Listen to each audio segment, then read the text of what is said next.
Hi everyone, in this video let's look at WPA3 personal deployment options.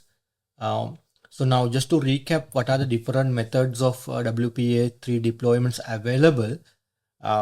We had traditionally the legacy WPA2-Personal, what we call AKM value 2 with SHA-1 integrity. We had AKM value 2.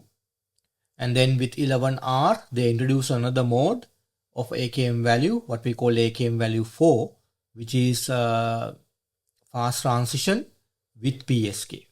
That way, if you want to advertise that capability, you have to advertise 2 AKM value.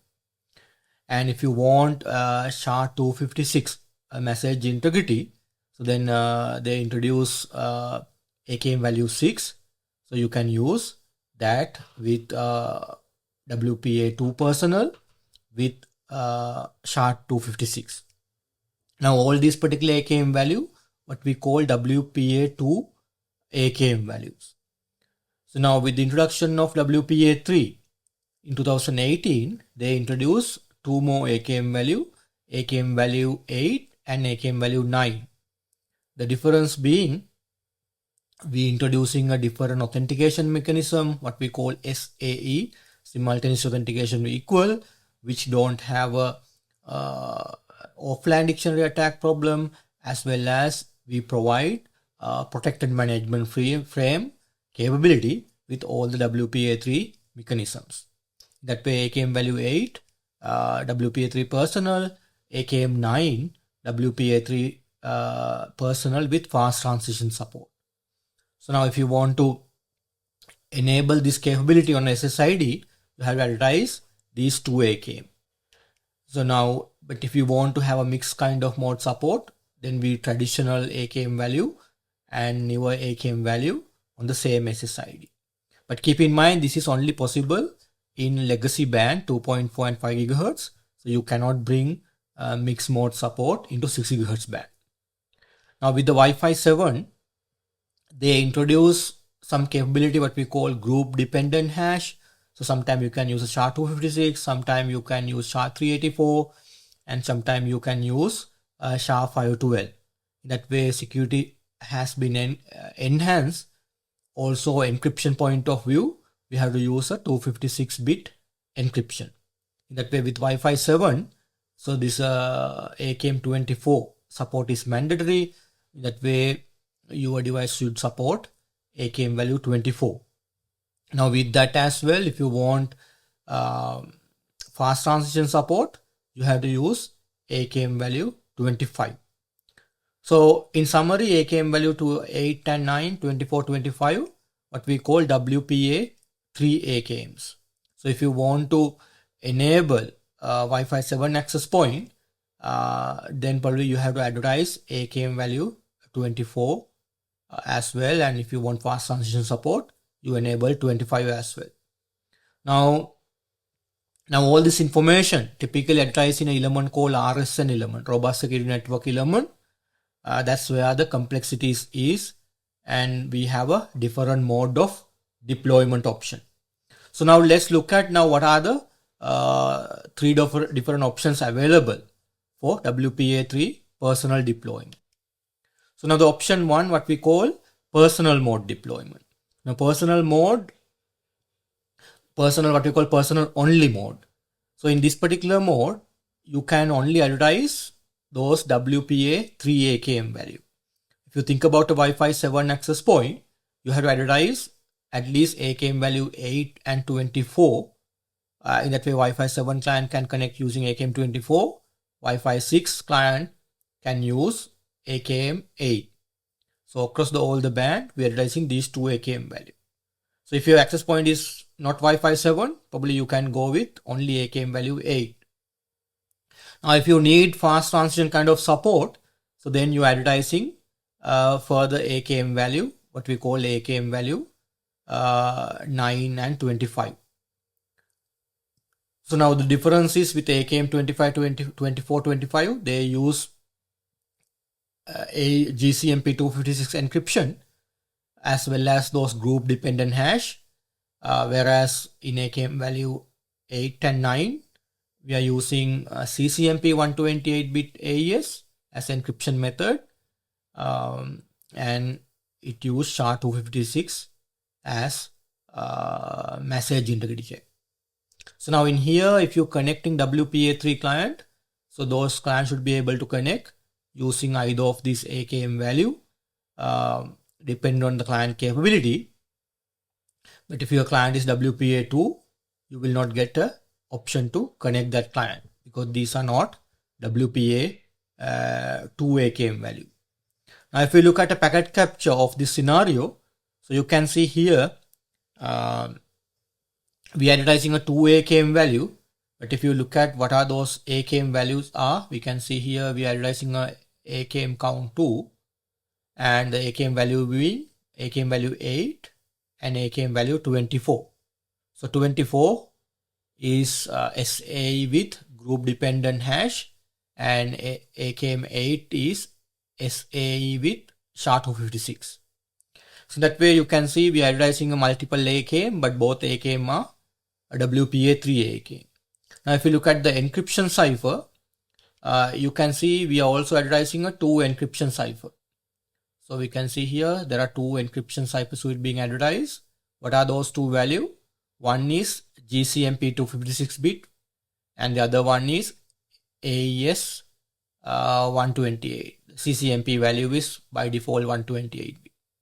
So that way, so now that means if it's a Wi-Fi 7 client, we are using GCMP 256. If it's a Wi-Fi 6 client, it has to use AES 128-bit CCMP.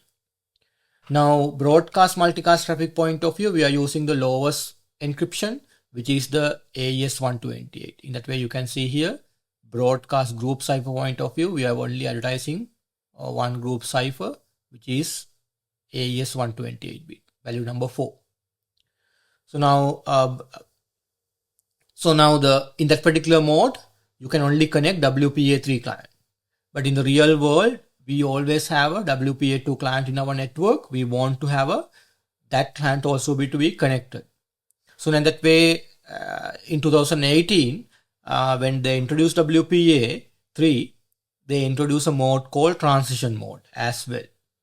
So now in this particular mode, if you look at what's happening, so we want to advertise a legacy AKM. In that way, keep in mind those legacy WPA2 AKM only can be advertised in the 2.4 GHz band. You cannot do it on 6 GHz band.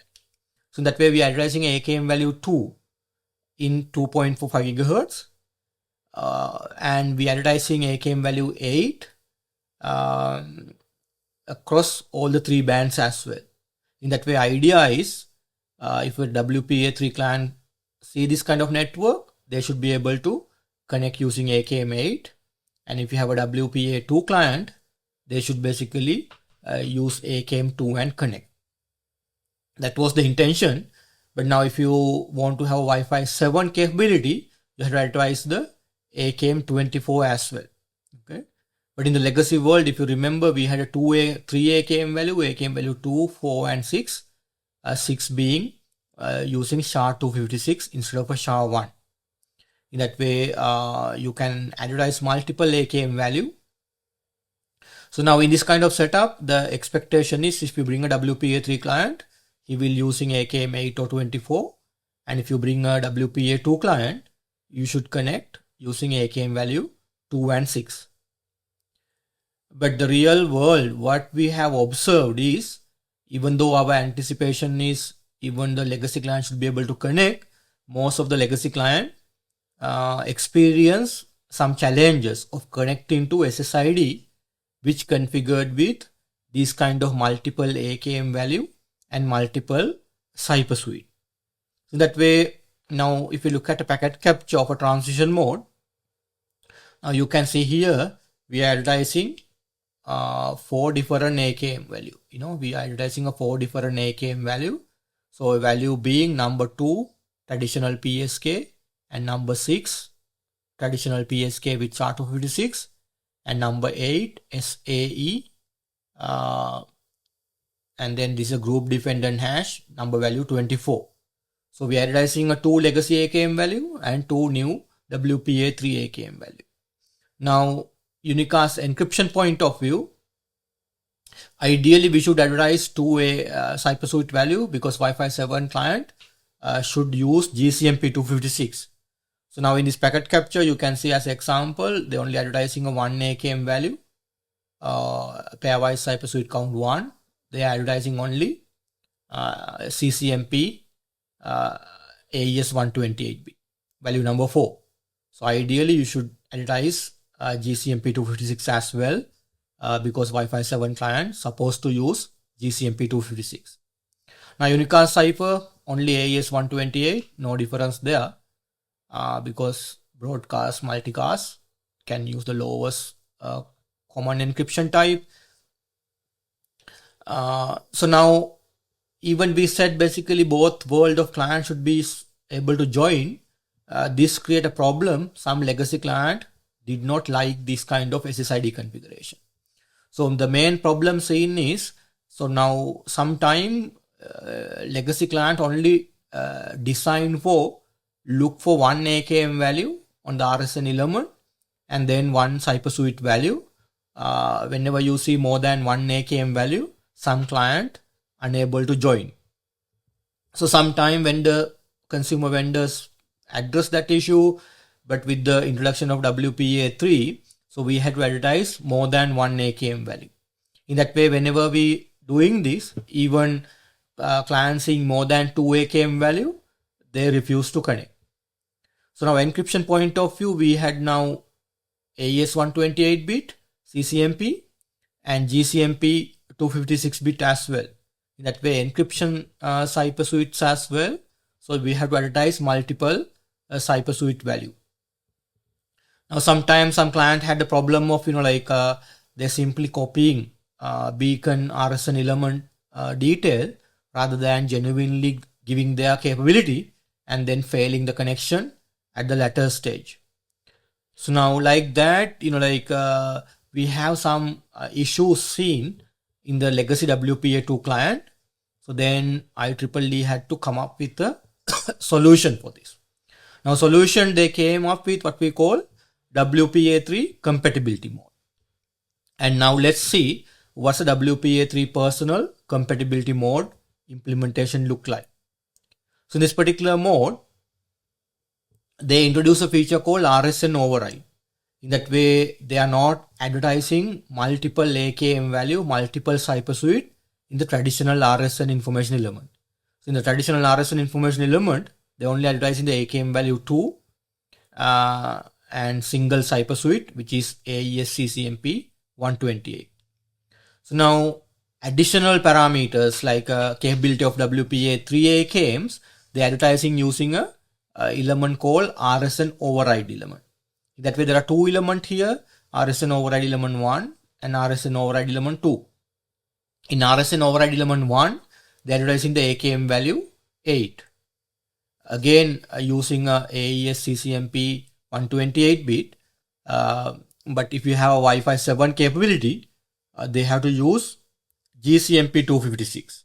The AKM value 24 or 25. In that way, they are addressing that capability in RSN element override number 2.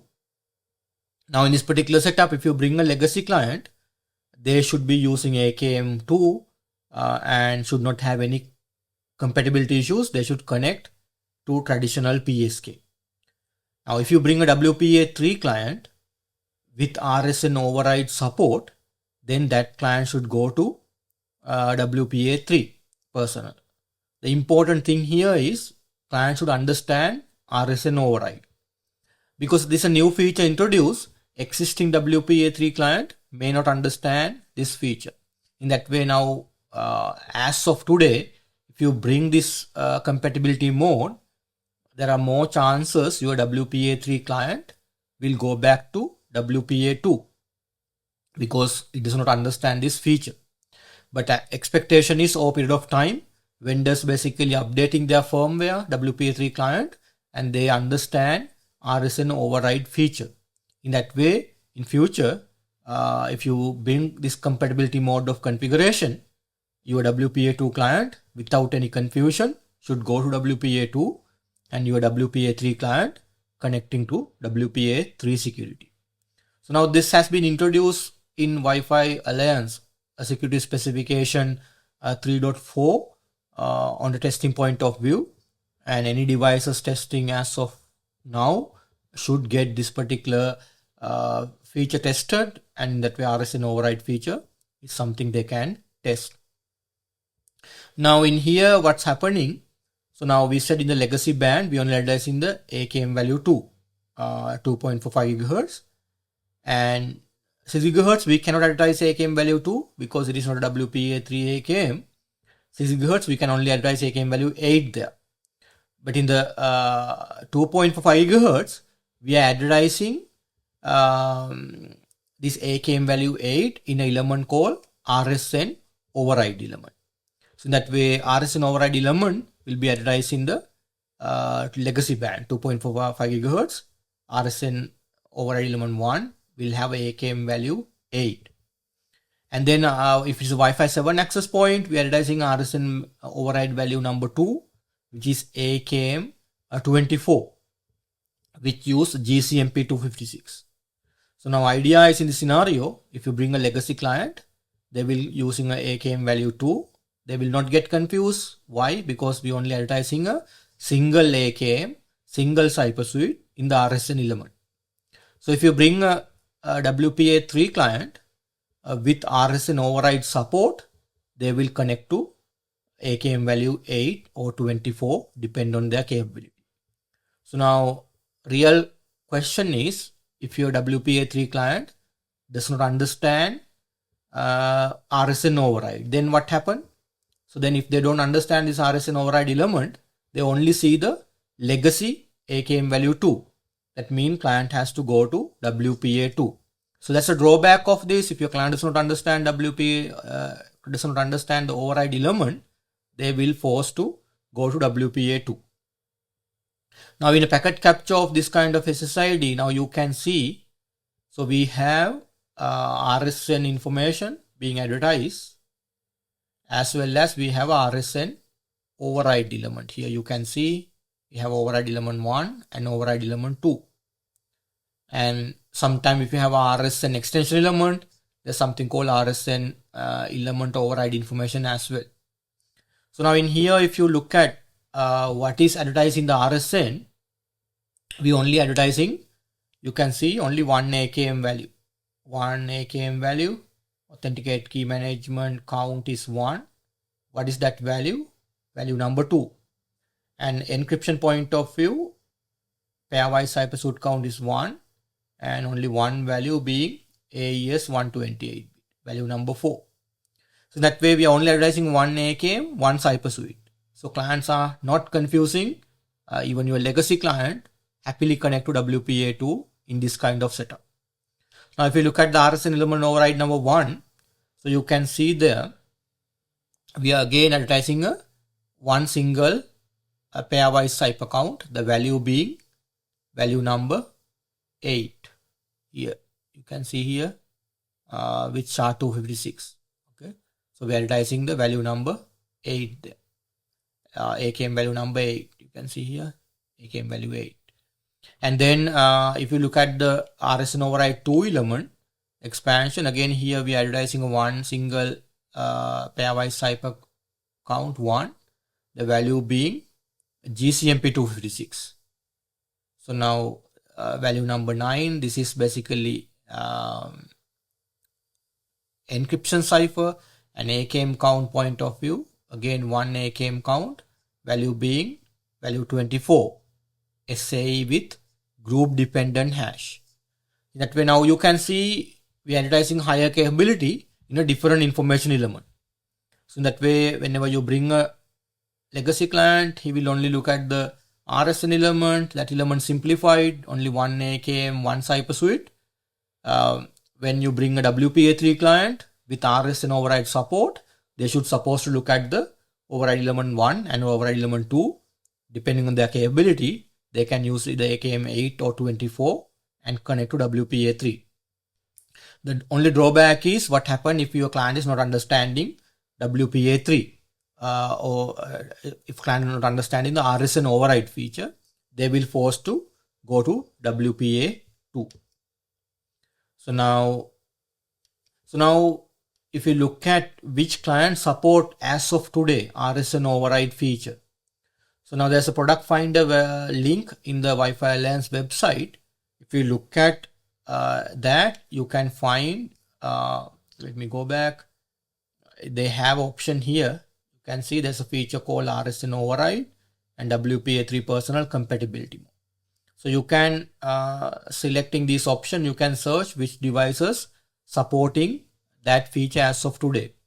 Now, enterprise vendors point of view, it's still a slow adoption because now, like sometimes this personal SSID being deployed in your home kind of scenario.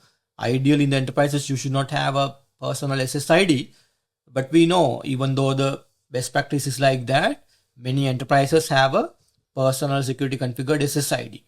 That way, as of today, I think Aruba, they have access point, and then Allied Telesis Holding, like they have another enterprise grade access point supporting this feature. And then Telus Communication, Boost Wi-Fi 7, that's a home grade access point device. In Canada, I think, they basically advertise their support. And the client point of view, you can see certain Wi-Fi 7 client, like a MediaTek, this particular wireless interface card, and then Qualcomm 7850. And then again, Qualcomm point of view, they have another model number listed here. They're basically supporting this feature.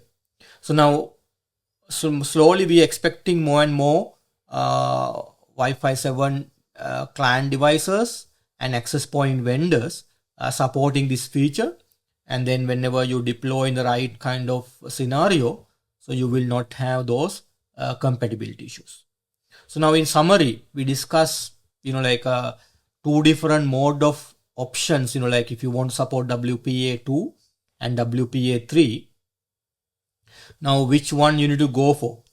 Ideally, it's all depend on your scenario, okay, your use case.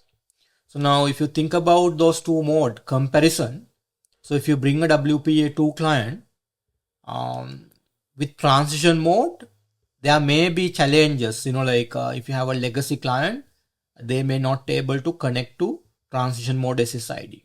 So that way you may face some connectivity challenges, but again, you need to decide what's the client device's capability in that environment. If you can't replace or upgrade your WPA2 client, sometime some old client may have a challenges here. If you deploy compatibility mode, we dedicatedly address that problem. In that way, you will not have any problem. Your legacy client will go to WPA2 security, personal security. Now, if you bring a WPA3 client with a transition RSN override support, now in the personal transition mode, no problem. Your client will go to WPA3 because there are no concept of RSN override. When you deploy compatibility mode, that's where the RSN override information element will be advertised. As long as your client understand that, you will be able to connect. And that way here, no problem of either mode.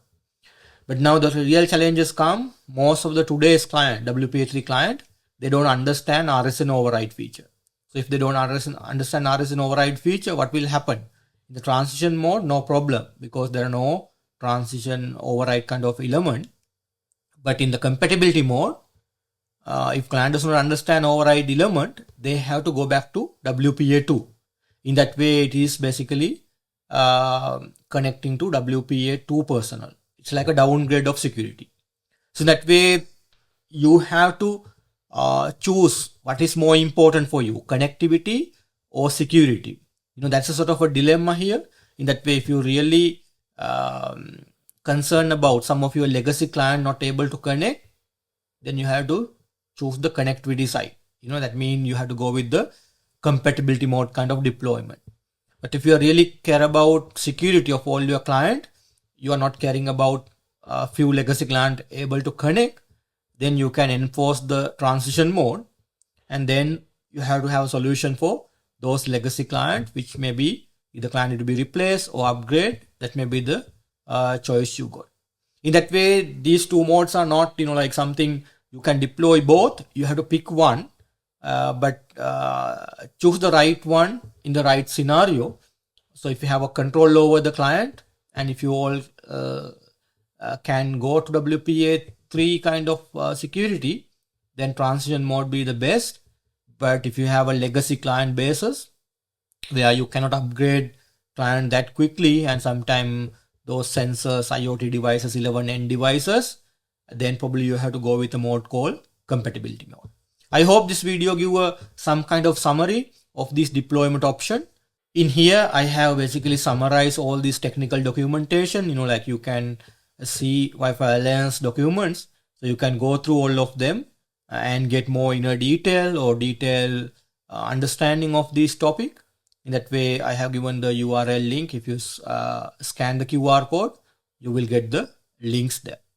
Okay. Until I meet you again with a different sort of video, keep studying and keep learning Wi-Fi.